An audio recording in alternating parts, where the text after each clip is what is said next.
Recovery is arguably the most important part of training. You can train as hard as you want, but if you don't recover properly, then you won't improve. In fact, you could actually get worse.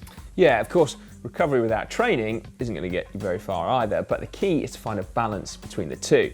So the faster you recover, the harder you can train, and then theoretically at least, the better the cyclist you become.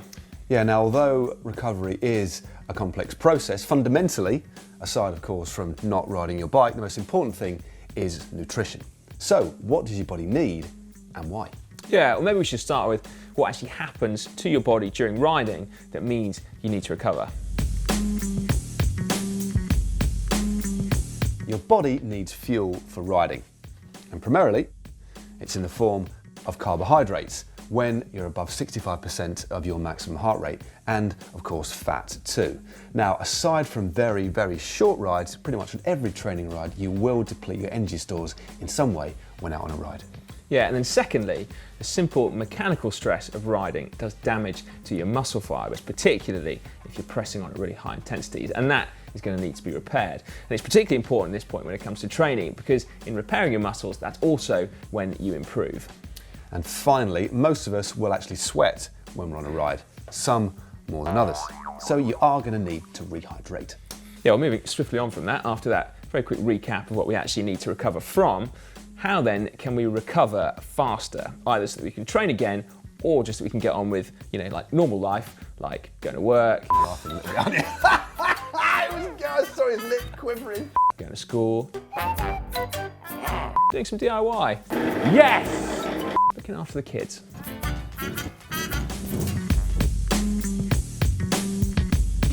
Let's deal with the energy question first. That certainly is the easiest to address. Now, carbohydrate is used to restore your glycogen levels in muscles.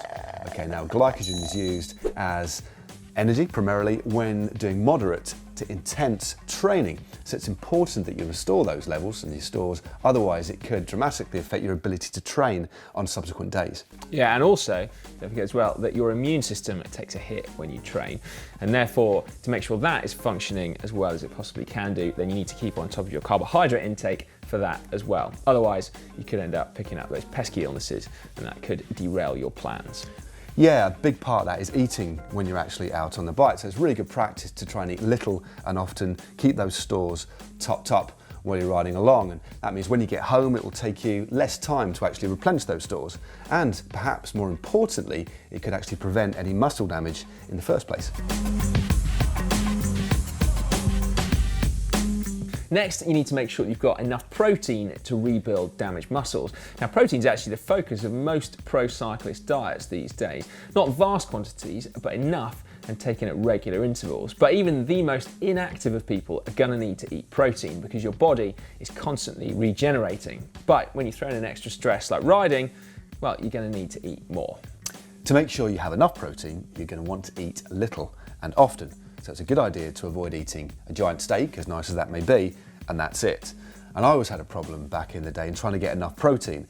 So I did take supplements like protein shakes and protein drinks, and that is in fact why they're so popular and very, very convenient. Yeah, you also need to think about when you're eating that protein as well, because, for example, your body does the majority of its tissue regeneration when you're actually asleep.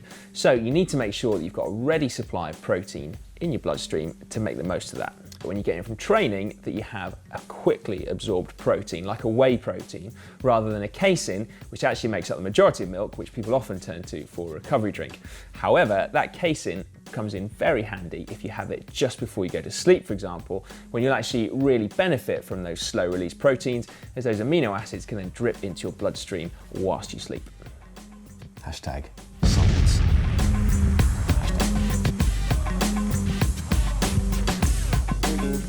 It's not just protein and carbohydrates though. Vitamins and minerals provide, well, a vital part of protecting your immune system and actually fighting against free radicals, which is a molecule that is thought commonly to be bad for you. Yeah, however, there is a growing body of evidence now that suggests that you actually need these free radicals in order to trigger a training response. So, theoretically, if you had too many antioxidants too soon after training, then you wouldn't actually get the same training effect and all your hard work, or at least some of it, would go to waste.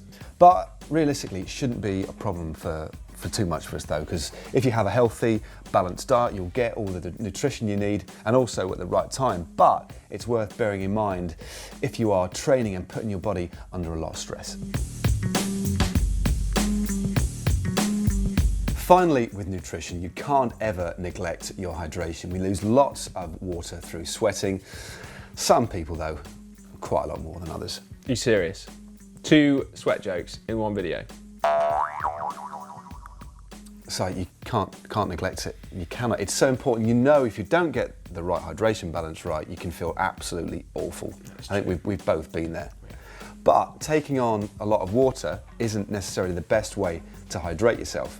You actually need electrolyte to help your body retain the water far better. Oh, sorry. So, if you use an electrolyte, you've got no extra calories, just the electrolytes that you need. And you will rehydrate more Far efficiently. quicker and more efficiently. You know what, I do genuinely wish I'd known that when I was a pro. It sounds stupid, I didn't know it, but I didn't, and I wish I had done. But you are winning now, Si. Thanks, mate. Now, in conclusion, essentially a normal balanced diet is going to be sufficient to allow most of us to recover from the riding that we do in order to carry on with our normal lives. But the harder you train or the more stressful your life, the more you might want to consider certain aspects of nutrition to make sure that you are recovering optimally. Yeah, and make sure you consume protein little and often, but it's the right type of protein at the right times. Now, if you want some advice on exactly how to train harder, then we have some excellent videos here on GCN. You can start just by clicking up there. We've got how to train for short, steep climbs, or for real-time turbo training sessions, then we've got a particularly nice/nasty one. You can get through to that just down there. And to subscribe to GCN, click on my electrolyte drink, because you'll be needing plenty of that if you're doing those sessions. That's true. But even the most inactive of people are gonna need to eat bollocks. What? That they won't have to eat bollocks. No, You know. although they probably are full of protein. Yeah, probably are. Oh God, in many, many ways. Anyway, let's move on. What happens when you put a banana in the washing machine? They go really dark, mushy, and then explode. Right, okay. Do they actually? I don't know, it's probably.